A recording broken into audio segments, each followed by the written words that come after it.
Hello guys, welcome back to Car Obsession and welcome to the second part of our campervan adventure. You rejoined the action on the first night at the campsite as Patsy and I discuss our first impressions of Minty and what the experience has been like so far.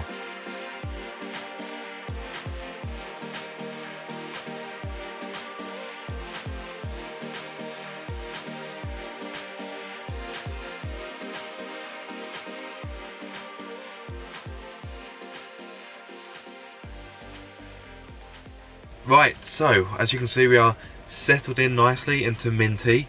I'm going to hand over to Patsy because like I said earlier, this video is more about you than it is me.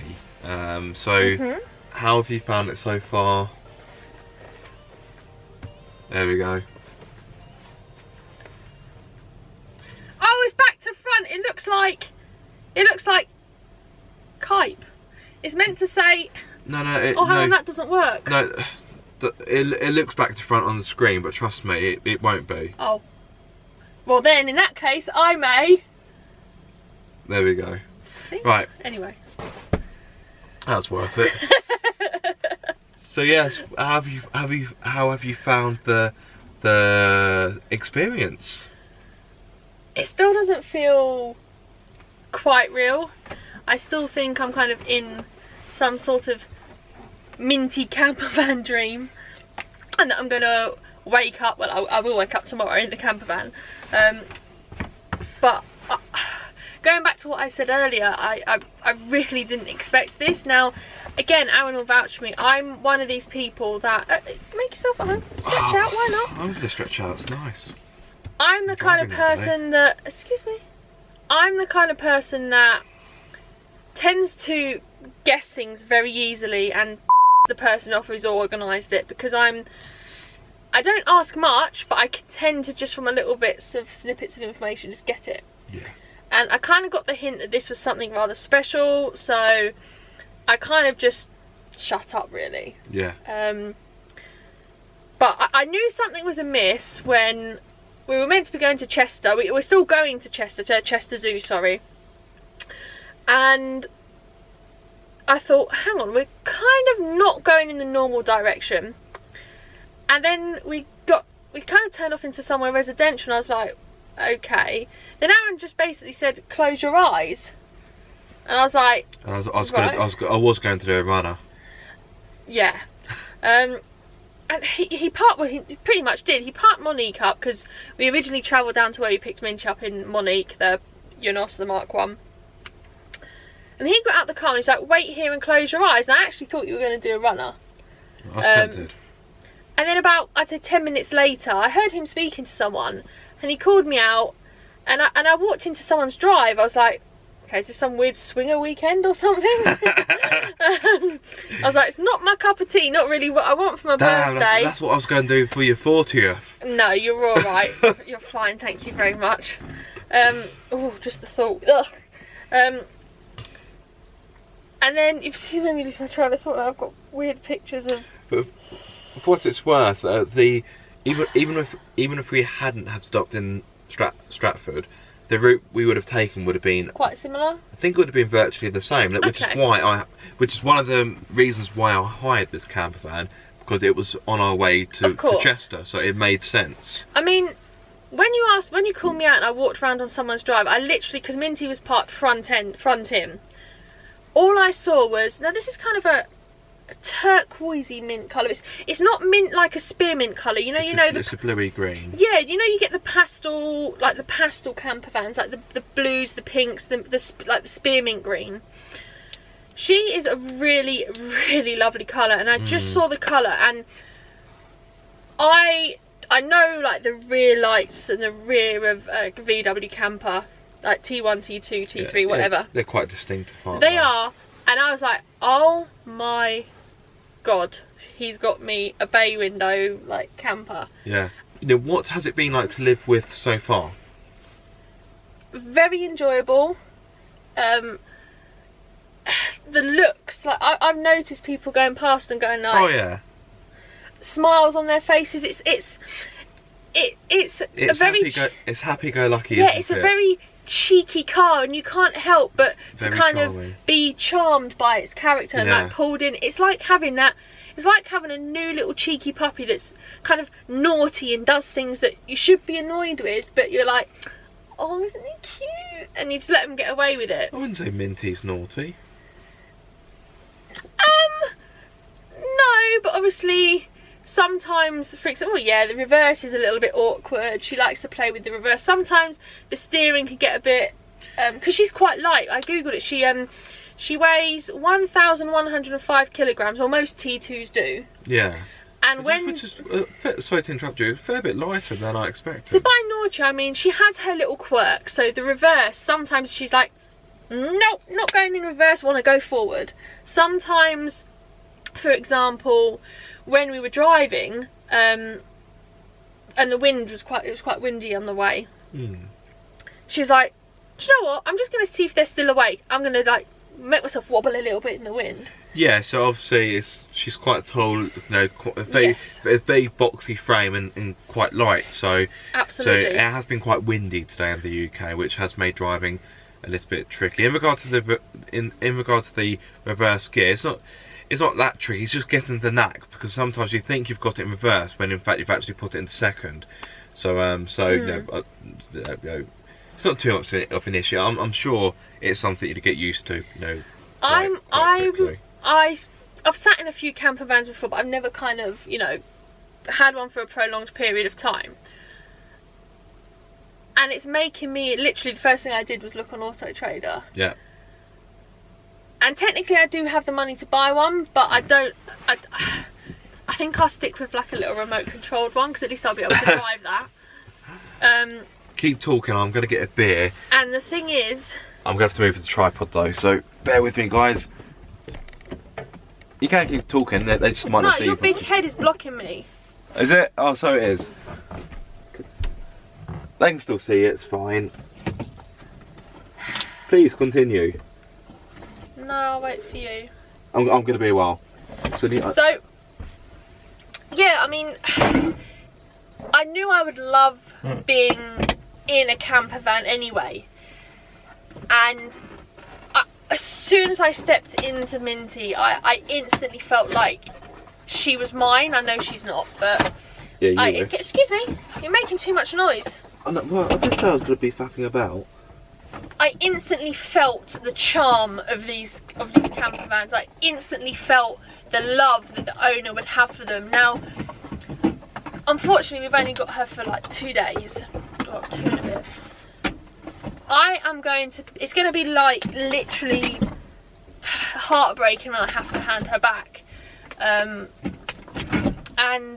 it's really made me kind of love them even more. It's made my love for them grow. Now, if anyone else watching this has a camper van, T1, T2, T3, T4, whatever, I would absolutely love to experience all of the campers. So if anyone... Oh, he's back. I'm back, yes. He's back. Right. Beer.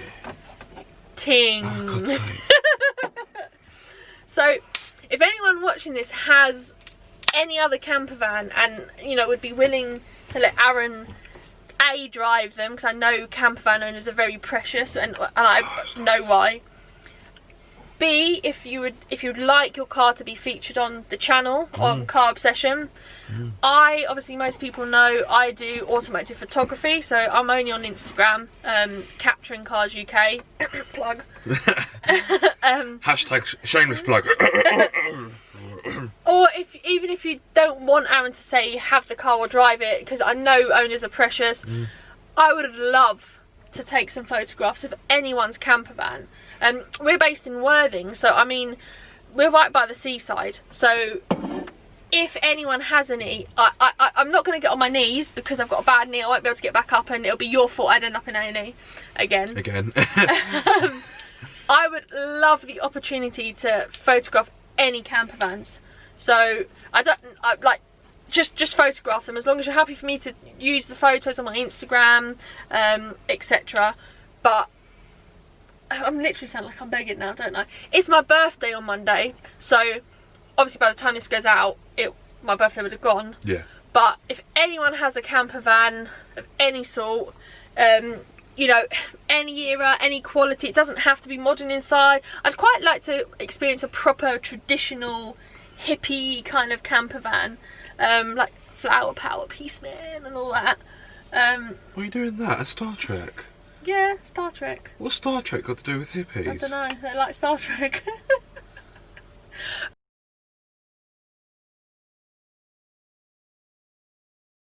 Look at this amazingly beautiful black matte kettle with a blue illuminating light.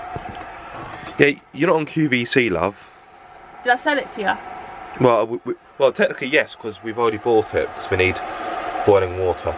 The sound of boiling water penetrating your eardrums. Oh my god, that just sounds perverted. On that note...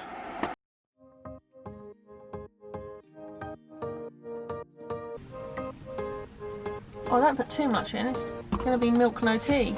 Can I have more tea with that, please?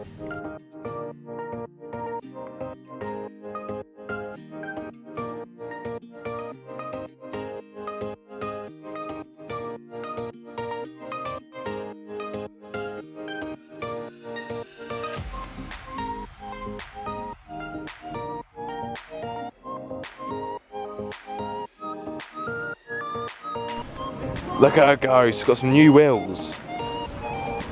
Patsy, what's the 0 to 60?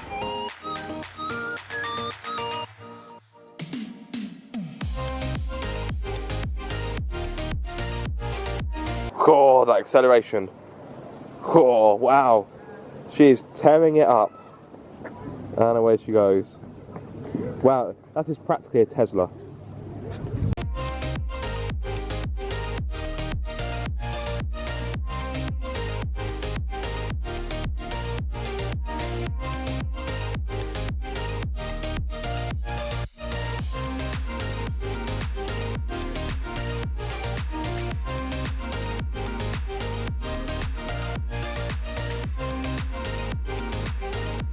So, we've had a good day at the zoo. The weather's been relatively kind. Apart from when it down at lunch, but we were having lunch, it was alright. We were inside, it was all good, and lunch was delicious, I must say. It was very, very nice indeed. What's the name of the big kind of country house within the grounds? The Oakfield. Oakfield, that's it. So if you go to Chester Zoo, I'd thoroughly recommend going into the Oakfield. It is a bit pricey, and we are rolling backwards. It is a bit pricey, but I would recommend it. Right, right. Engage first gear.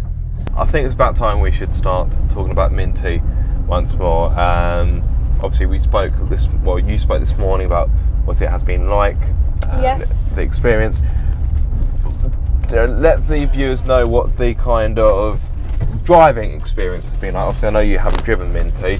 I'm happy to pipe in with a few of my own comments in a few moments, but I don't want to take the spotlight away from you, or indeed Minty. So, yeah, how have you found Minty?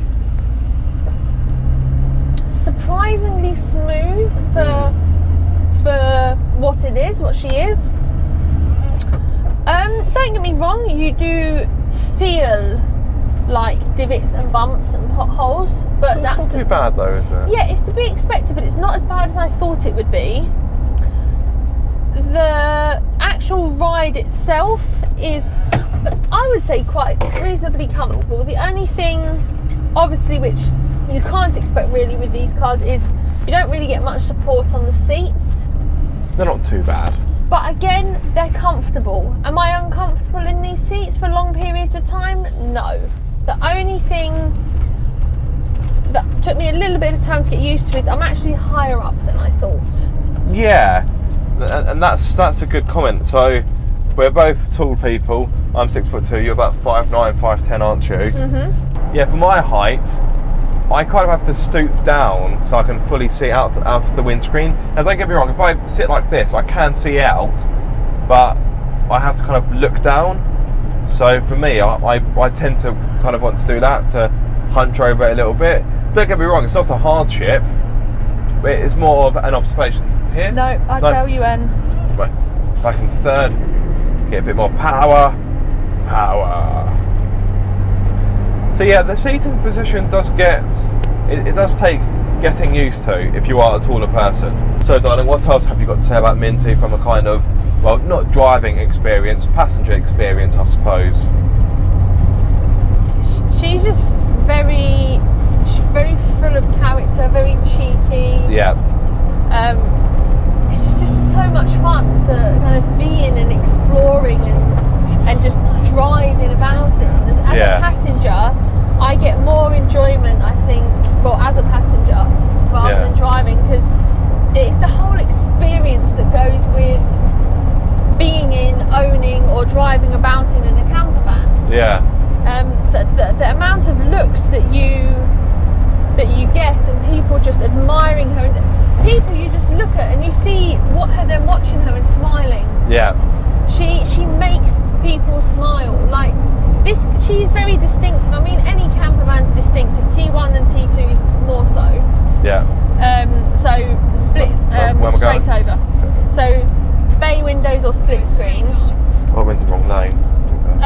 They always catch people's eyes, and normally because they're a bright, vibrant colour, but just their design and their styling. I always seem to spot a camper van a mile off, and I'm having a fit of smiles and giggles and pointing it out like I've turned 3 again. Yeah.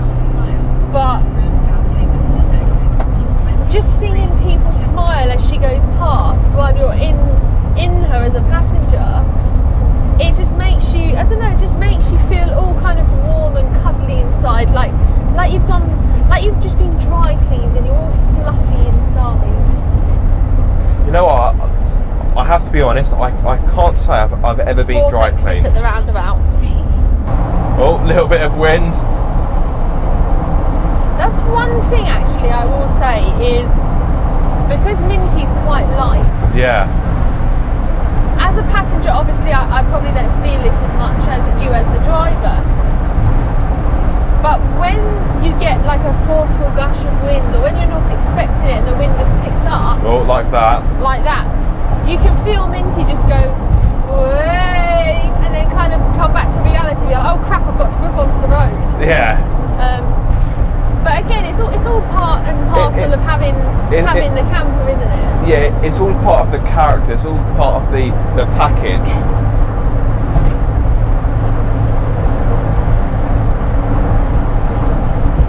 And you know, on the motorway, she isn't that noisy either. No. Obviously, it is a big boxy frame, so there's a fair amount of wind noise, of course, but you know, that is to be expected. And you've also got to bear in mind, she doesn't technically have a bonnet, she's flat. Yeah. At the front, so there's no, you're kind of hitting the wind flat on, like full face, for example. Yeah, there's no. Whereas with other cars, it's kind of like front grille, bonnet up and over, whereas with Minty, it's like a slap in the face for her. Yeah, there's no aerodynamics. Exactly, there's no aerodynamics. I can't get my words out today, I don't know what's wrong with me. That's it for this part, guys. Be sure to stay tuned for the third and final part of our Minty trilogy. If you haven't already subscribed, please do so, and make sure you've rung my bell so you get notified for the next part, or indeed any other video I make for the channel. Until the next time, guys, be sure to keep up the car obsession.